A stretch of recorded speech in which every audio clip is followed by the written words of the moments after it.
Good evening, everyone. Good evening. Hopefully, you guys can hear me. Good evening. Good evening.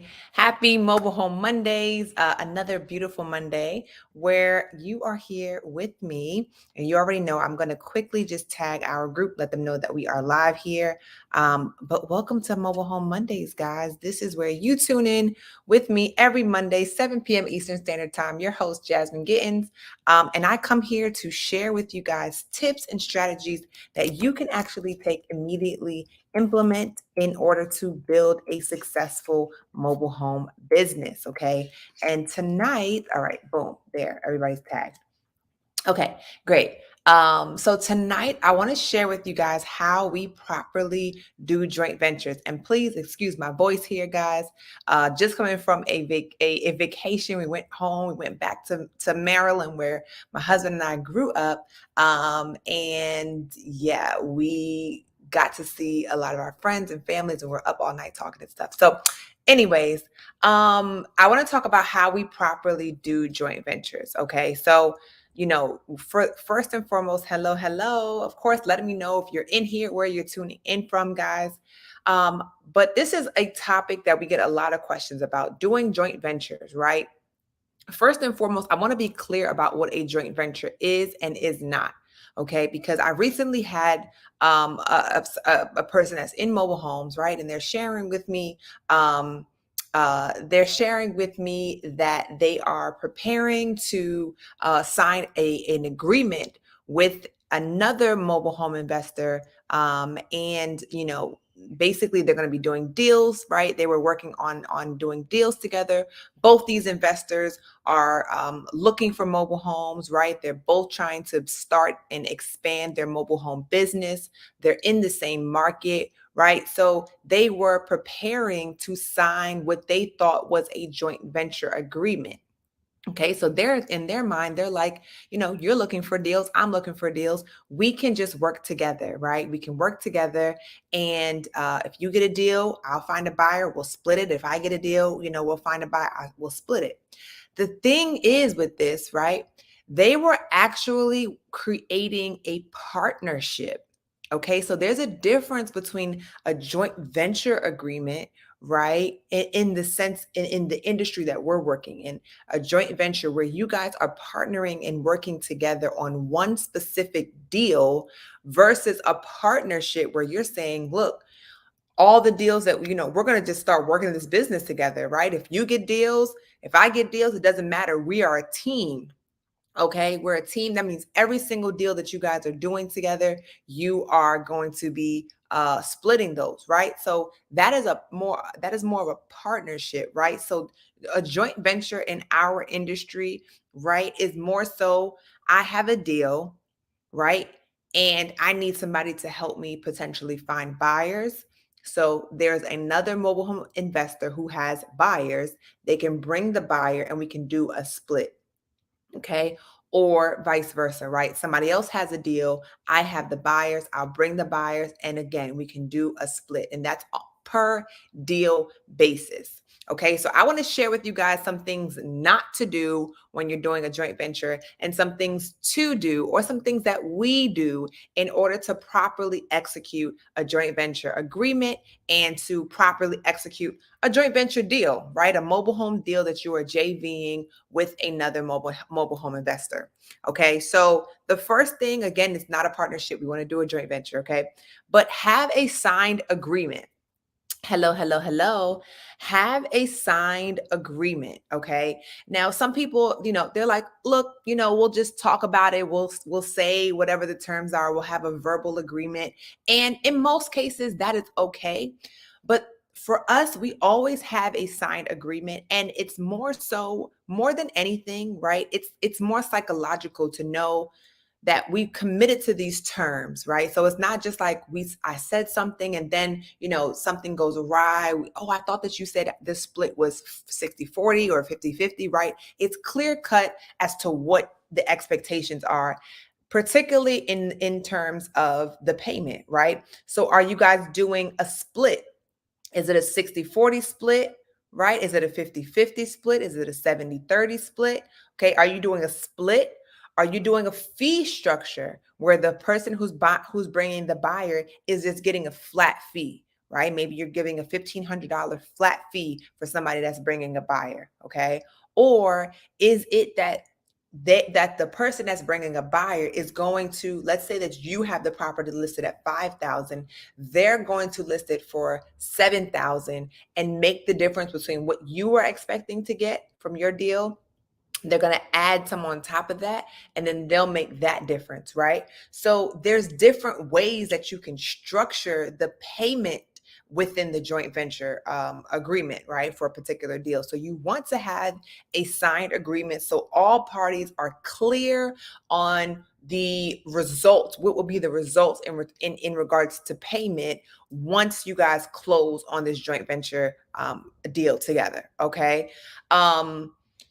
So yeah, so you want to have a signed agreement. The next thing is, hello everybody. Thanks so much for commenting and tuning in. I'm loving it. I'm loving it. I'm loving it. Let me know where you're checking in from. I see Texas and Maryland. Love it. She thought I was gonna say Africa. That is so funny.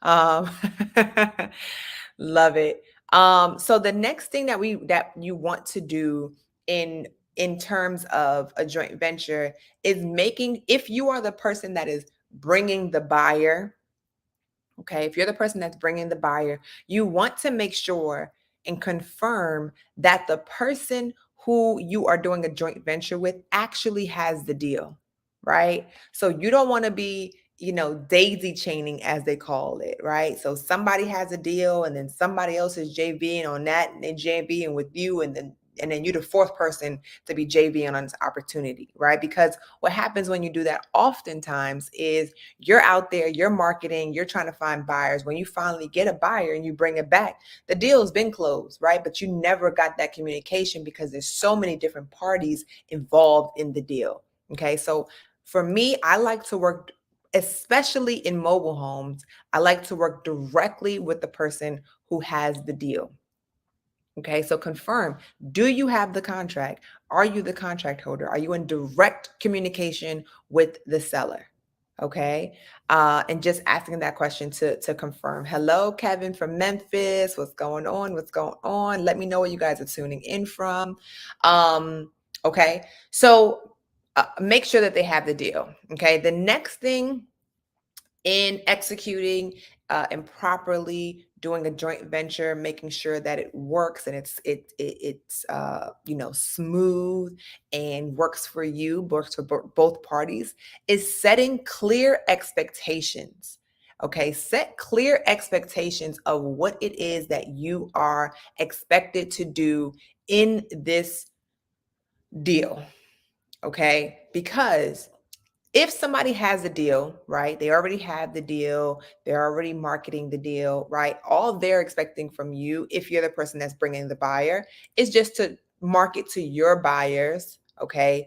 And to bring a buyer, right? To bring one of your own buyers.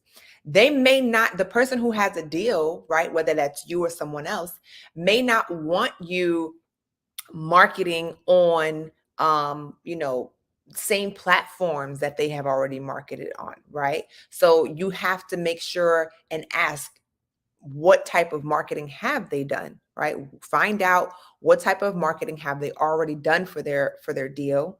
Okay, confirm, make sure that it's okay and it makes sense for you guys if you're going to market on the same platforms.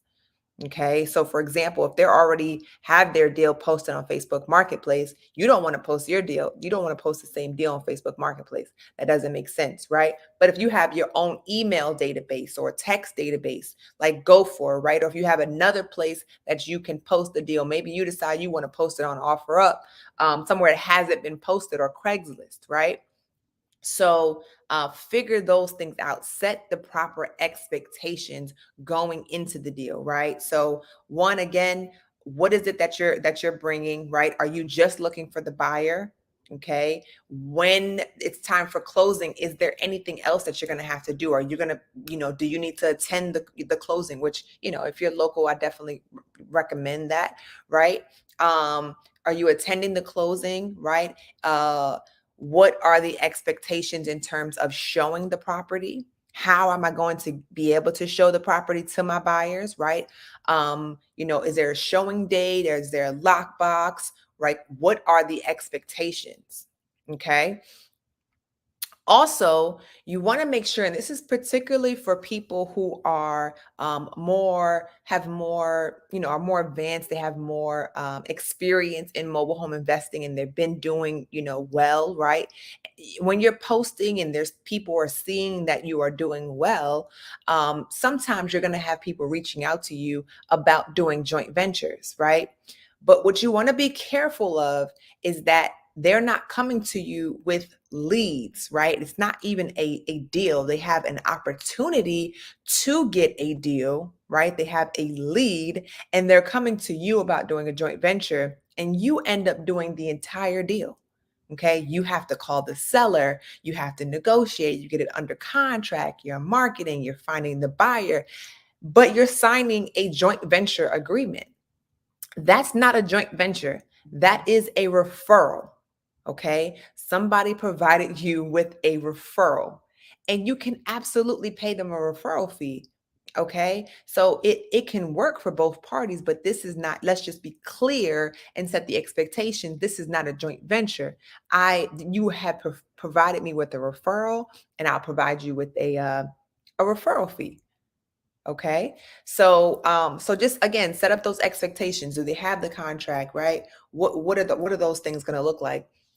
Again, see what type of marketing they have already done, and see if there's any other type of marketing that you can do, that you can add on to what they've already done to bring those buyers. Okay.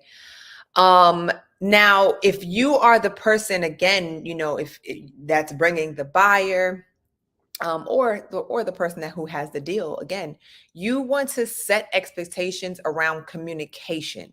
Okay. Look, if I have the deal, right, you may tell your JV partner there's no direct communication with the seller, right? Maybe you want all communications to come through you.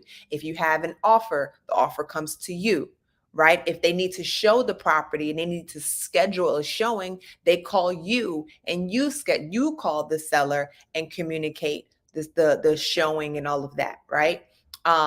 So you may want to have those conversations around expectations regarding communications with the seller. Okay. And then the last thing, I know y'all keep seeing me look down, up and down. I wrote these things down. I wanted to make sure I didn't forget anything. Um, and then the last thing is how they are marketing it in terms of price, right? So you want to know, are they going to be going out? Let's say again, you have a listed for $5,000, right? Just throwing a number out there. You have a listed for 5,000. Is your JV partner going to go out and list it for 5,000 as well on their platforms and to their community and to their database? Okay. And then you guys are doing a split, or are they going out there and they're marketing it for 7,000? And they're making the difference, and that helps you just to understand. So maybe you'll run into the deal, or somebody else will see the deal listed for 7,000, right? And then they see yours listed for 5,000, whatever it may be. You're not thrown off guard. You're aware of what's going on with your deal. Okay, you're aware of what's going on with your deal. So these are the steps that we take in order to, again, properly do joint venture deals, so that we have clear expectations. What am I doing? I am bringing a buyer, right? We have it laid out in agreement. How much is the split going to be? Are we doing a percentage, a fee, right? What if I don't find a buyer for you, right? What does that look like? Okay, making sure that in the agreement it's clear that I'm just bringing a buyer, right, an end buyer. I'm not the actual person purchasing the property, right? So having all those things in an agreement, clear cut, is very, very helpful. Okay, it's very, very helpful. And the agreement does not have to be exclusive, right? It doesn't have to be an exclusive agreement saying like, I'm going to be bringing you a buyer. You can't do any other marketing, or no, there's no other way that you could find a buyer. It can be like a non-exclusive type of agreement. Okay. I'll bring out, hey, I'm going to do some marketing. I'm going to try to find you a buyer. If I find you a buyer, here are the terms, here's the agreement. And of course, you go ahead and you keep promoting your deal, and do it that way. Okay. So though that's how we do that. And again, you can switch the role, whether you're the person who has the deal or you're the person who's bringing the buyer. Either way, you want the expectations to be set, to be clear, on how you guys are proceeding in the deal. Okay, in joint JVing on a particular deal. And then if you guys build a relationship, hey, it goes well and you want to work on more deals together, we do create a joint venture agreement per deal. Okay, if you're doing joint ventures, we do it per deal. Okay, because some things may be different on different deals, right? We want to make sure, so you don't want to just be clear, oh, I have one agreement signed, because that agreement should be specific to that address, that specific property. Okay, so don't make an assumption that the next time, because for me, I may have agreed to a 50-50 split, and then on the next deal or the next several deals, we're saying, we really are putting in more work. We're doing whatever I have to, as the person who has the contract, you're sending your buyers, you're not coming out. I have to go out and show them, right? I'm going to the closing. You may decide a 60-40 split may make more sense moving forward, right? So you never want to just assume that because there was a particular agreement on one deal, that agreement automatically, relates to all of the other deals. Okay, so you want one per deal. All right, guys. So that is how we do joint ventures. To make sure, again, things flow, things make sense, clear expectations, and we have the opportunity to close more and more and more deals, build more and more great relationships, and just make it clean cut, straight to the point. Okay. Awesome. Let me see if you guys have any questions. Of course, you can feel free to type them. I'll stay here for maybe 1 or 2 more minutes just to allow you an opportunity. Who we got here? Somebody says hello. Leslie's checking in from Germantown, Maryland. Awesome. We were in Montgomery County. We were in Gaithersburg and Clarksburg, so kind of between the two. So we're from New York originally, but we spent a lot of time, a lot of our years in Maryland. So we have a really, really robust community in Maryland, and my mother-in-law and my mom live there. So we always go there and spend some time with them. Who we got? Hello, hi. Kevin is in Memphis. Hey, Kevin, how you doing? We got Atlanta in the building, Orlando. Thanks so much. You're so welcome. Thanks for the tips. You got it.